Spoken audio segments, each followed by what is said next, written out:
The first thing I want to do is get my power section hooked up. I have it all in braided sleeve. I have some Stinger 4 gauge with the 5-star ends on them. We've already put fork terminals on the end. For these, I like to use a flathead. It just bites into this better.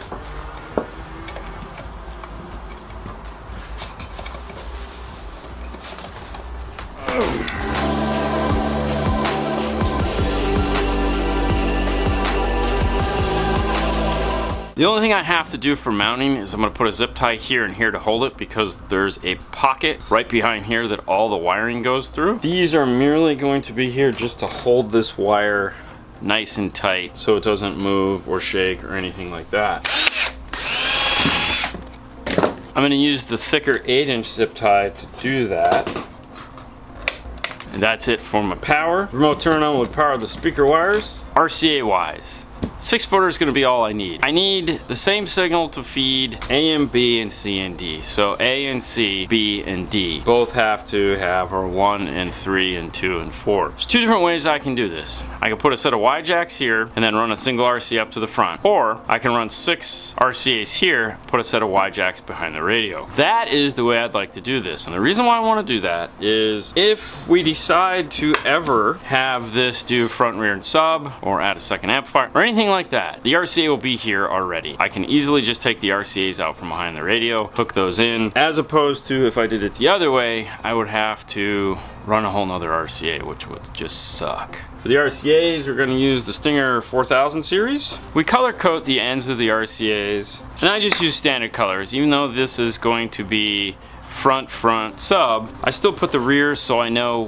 which one is which, and it really doesn't matter. I just need to know which one is right and left. Plug those into the amplifier, zip tied them in here, and then coated the whole set, made it one nice bundle. This is exterior tape. The next piece of this is the speaker wires here. The sub wire is already made up and ready to go, but I want to get the other ones on first. And then the thing I always forget, which is the sub wire, is here as well. I think that is going to go out. I don't know which direction this is going to go yet. We have to figure out where we're going to put the bass knob, but I have it all sitting here on my desk so that I don't forget about it. To do the speaker wire, we're going to use some speed wire for that. For those of you who have never seen speed wire before, it is a 9-conductor wire. Inside of this roughly 4 gauge size tube is a set of whites, grays, greens, purple, and then the 9th wire is a remote turn on, which is perfect because we're going to need it for there. I like to remove about 6 inches depending on where this is going to go. This is going to come this way, the same size as the RCAs. I just need this remote wire to reach all the way over here, so that'll be my farthest point away. And I'm going to twist these up so they are going to shrink just a little bit. No, I think that'll be good.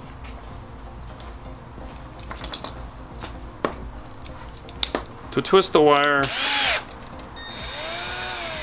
put in the drill, gently spin it down. As you're doing this, do it in the colors that you want it to be first. So we're going to go white, gray, then green and purple.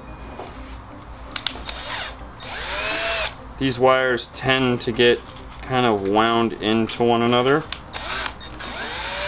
So I fast forwarded a little bit, finished getting all the wires connected to it. Our sub wire is going to go this way out with the power and ground. The bass knob wire is going to go with the speaker wire and the RCAs. This is the back of the car and this is the front of the car up here. So the idea is that this will just drop into place and we can run our wires out. A little plastic finishing piece goes on. Meet me in the car and we will get this wired up. Take a look at it. There's 4 bolts that hold the seat to the riser frame here, and we figured it would be easier to remove. The wire is going to run under here. There's a channel for the power, which you can see right there, this section. And then the speaker wires are going to follow the duct system that is this piece here. It'll follow that up into the dash and into the radio. I've also drilled in 2 of the nutserts for the amp rack to attach to. Just get it done, call me when you're ready. Alright, sounds good. And just like that, the amplifier's in place. 2 screws on the front. Power wire and speaker wire need to be run. Ground is also right here. We're gonna ground it somewhere in this area. Fernando's already drilled the hole in the firewall, right there next to the hood release and right above the main harness. Yes, we could have more than likely gone through that big harness there. However, there's a lot of wire running through there, and if there's ever any problems, it's just way easier for us to take our wire through its own hole and not have to worry about any car warranty issues. Fernando just wanted me to give you this PSA. Before you drill the hole, make sure there's nothing on the other side, such as brake lines, brake boosters, other main harnesses, or anything like that. Drilling a small starter hole and putting a fiberglass pick tool through the hole and finding it on the other side is a good way of doing that. Yes, I know, it sounds like a great idea for a video. You should make one, Fernando. I should. Yeah, we should do that. We should do that. We'll do that. The power wire is run through the hole, and we're using 3M strip caulk to seal it up from the inside. There's also, as you saw, a grommet in there. So this is double insulated, and now it is waterproof. For the ground, we found the factory ground bolt located here next to the seat belt mechanism. There was factory wires grounded in the same spot. It's a nice 10mm bolt. It's pre-sanded. Fernando is connecting the speaker wires up from the speed run. Back at the beginning of the video when we were talking about, you know, opening up the hole here, there's a lot of wires that are going to be coming off of the back of this radio. You have 2 video input outputs, you have backup camera, 2 USBs, speaker wire, 3 RCAs, so there's the module. It's a ton of stuff, plus the stuff that was already there. This is not the easiest thing to do. Oh, and the FM antenna. And if we were adding Sirius XM, the Sirius XM. That's why we removed this top portion here to try to make room for all of this stuff. So if you can go short chassis, I strongly recommend going short chassis in this vehicle, but we're not that fortunate. So yeah, having the hole in the top here, just so that you can slowly pull all the wire up and out of the way. As you can see now, the radio sits in there nice and easy. We were able to utilize that top space. And you want the radio to go in so you're not pushing it. So like if I just held it here, it's not trying to fall back out. Bunching up too much stuff in the dash, you could pinch wires, or the radio could sit on something or get pushed into metal. And like when people say, all of a sudden I got noise, or all of a sudden something stopped working, or it didn't all of a sudden happen. It was just when you put it in, it was in so tight in the dash that it got caught up on something. Either way, we're to the point where I can finally put these 4 screws in. We're almost ready to hear this bad boy. One thing that Fernando did, we went with the dual USB. We removed the top cigarette lighter and put it in there. The only caveat with doing that, it's a 3-foot cable. It's gonna run up in and then plug into the back of the radio. So this now has to be sitting in the car for it to go all in. The other thing he did when he was doing that is he mounted the bass knob right here below the ignition switch. There's a area of easy access to get to. And I think the only other thing we haven't shown you yet is underneath the hood. So let's go take a look out there and talk about how Fernando came up with the mount. I did my regular out of the factory bolt battery mount. Use an S-bend, ABS, 1/4 inch, put it in there, take the factory bolt and bolt it in. When they're gonna replace the battery, they don't have to remove a bunch of screws or nothing like that. This is very serviceable too, as you can see. And that's about it. Time to do a little bit of testing. Radio's in, connected. We're gonna test the polarity. These should all be red.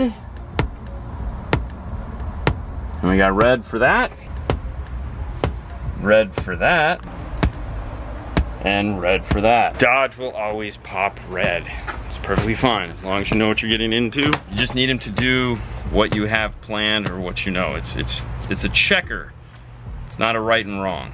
Remember that. With the polarity done, let's check balance and fader to make sure we have that right. All right, that's 4, that's 3, that's 1, both dash and door, and that's 2, both dash and door. Now since the volume's up, grab the steering wheel controls. That's down, center the balance and fader back up. Does up work? Yeah, of course it does. Most of the time with iData, if one button is programmed, they'll all be programmed. Very rarely does it not do it. Most of the time if you run into a problem there, it's because the radio doesn't have a feature you programmed it for, which there again, that's highly unlikely. We know the zone control works because we tried that before we did anything, which is good because I hate surprises like that at the very end. They suck. My favorite time going to CarPlay. What's the weather like today? It's currently cloudy and 75 degrees. Oh, chilly. Check the backup camera. You gotta start up the car.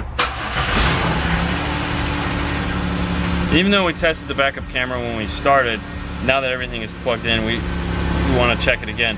We know that the overhead worked because as soon as it powered back up, that's where it was last time, so it automatically went back to that screen. Throw it in reverse. There again, a beautiful image of the ceiling. With those final tests done, and these are really basic tests, guys, you should always do these before you start putting the dash back together because you saw how hard it was to get this dash in and out. For subwoofer, we went with the Rockford P3 and the factory box. Let's take a look.